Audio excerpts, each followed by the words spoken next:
Hey you watching this, I'm Alex and I help people find inner freedom. And in this episode, I'm going to be talking about one of the best ways to reprogram your mind. I'm going to talk about why so many people don't seem to have the focus and energy for what they actually want to do.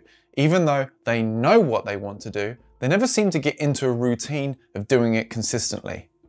And how is often their hobbies and dreams that they're missing out on, the things they claim to enjoy. Why? We'll talk about how when you get caught in that loop, you continue in these cycles of craving. You engage in short-term gratification behaviors that don't serve you in the long run, like porn, casual sex, food, or other addictions that drain your energy. And I'll be answering this question. How do we reprogram our mind so we naturally gravitate towards the things that we actually enjoy and the things that will lead us to our goals? Stick around until the very end of the video. If you can learn this and apply this information, it will be life-changing.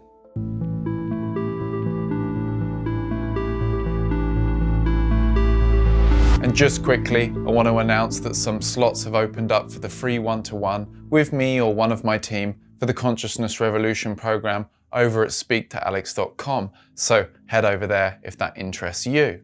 Now let's get straight into it. In my content and my teachings, I like to mix up the spiritual and the scientific, and I'm always fascinated by how they often seem to mirror each other. And in this episode, I'm going to take you into a bit more of a neuroscience point of view and talk about what seems to be all the rage these days on YouTube: dopamine.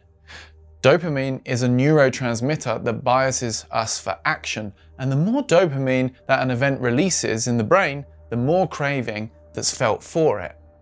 Dopamine is trying to bias us towards the actions that our brain thinks is best for our survival, and it does a very good job at it. A lot of the time, it motivates us towards food, water, shelter, sex, and the higher needs of service, contribution, and actualization.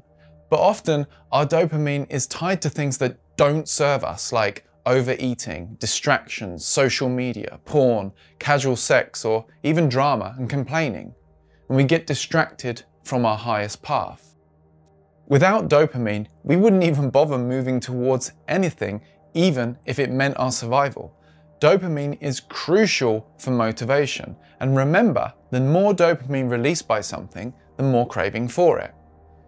Dopamine is about pleasure and pain. What goes up must come down. We live in a world of duality, but also when you predict an event is going to be better than it actually turns out, you experience more of that pain and your dopamine baseline temporarily drops. You feel less motivated.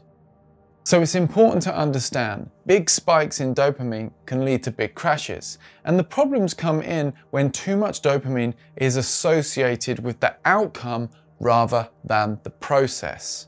And this is what high performers know, either consciously or subconsciously. They get their dopamine system tied to the process, which gives them that consistent motivation to work on their craft. They get a buzz out of just showing up, rather than dependence on the outcome to manifest. Let's say you're selling something on the phone. If all the buzz and celebration is from the sale, it's great when you make that sale. You're over the moon that you just closed a sale, but then there's a crash and even more pain when you don't close a sale, which means you'll lose motivation for it. Let's say I'm making YouTube videos, and every time a video does well, I'm like, yes, that's awesome, that's what I want. And then I keep trying to chase that feeling. There's a crash and even more pain when a video flops, which means I lose motivation for it. And things like porn and hard drugs trigger so much dopamine that subsequent pain of craving can become extreme. That's why they can become so addictive. But the good news is we have another system in the brain that can influence the dopamine system and prevent us from being purely pleasure-seeking animals, the cortex. And you can use this to reprogram your mind by influencing what your dopamine system is attached to. And in order to tap into this, you need conscious awareness, and you need to become consciously aware of what your dopamine system is attached to by noticing what you really get kicks out of.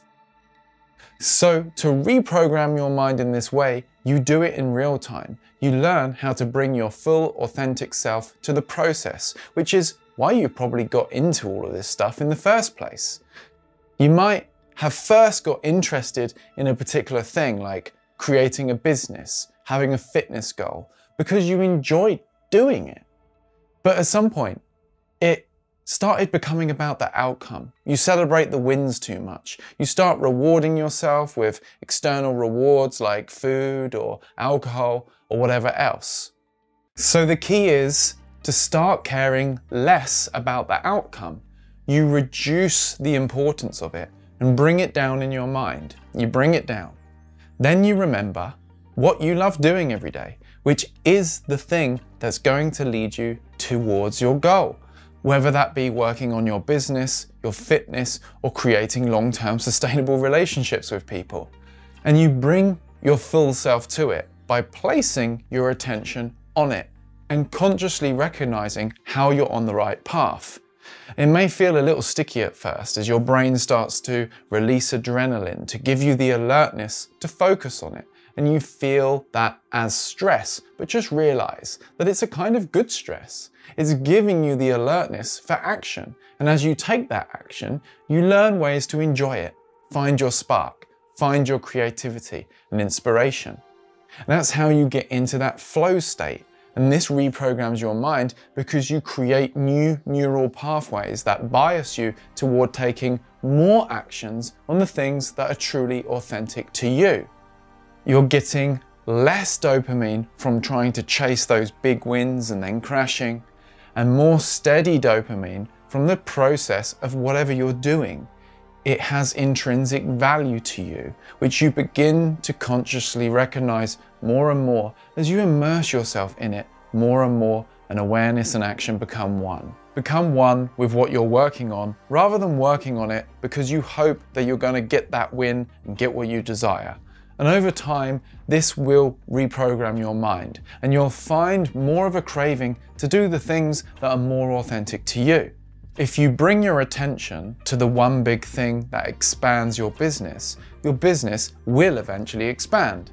And after a bunch of inevitable failures too, which don't rattle you so much when you're not so attached to the idea of your success. And if you bring your attention to the one thing that will move you forward in your creative pursuit, or sports, health, or fitness, and you become present with it, and you see intrinsic value in the process, you'll get into a routine with it. You'll feel more motivation for it, and you'll enjoy life more because of it. So with that being said, once again, before you go, if you're interested in one-on-one coaching, some slots have opened up for the free one-to-one with me to see if you'd be a good fit for the Consciousness Revolution program over at speaktoalex.com. And with that being said, of course, don't forget to subscribe so you don't miss out on any new videos helping you with conscious personal growth. Peace.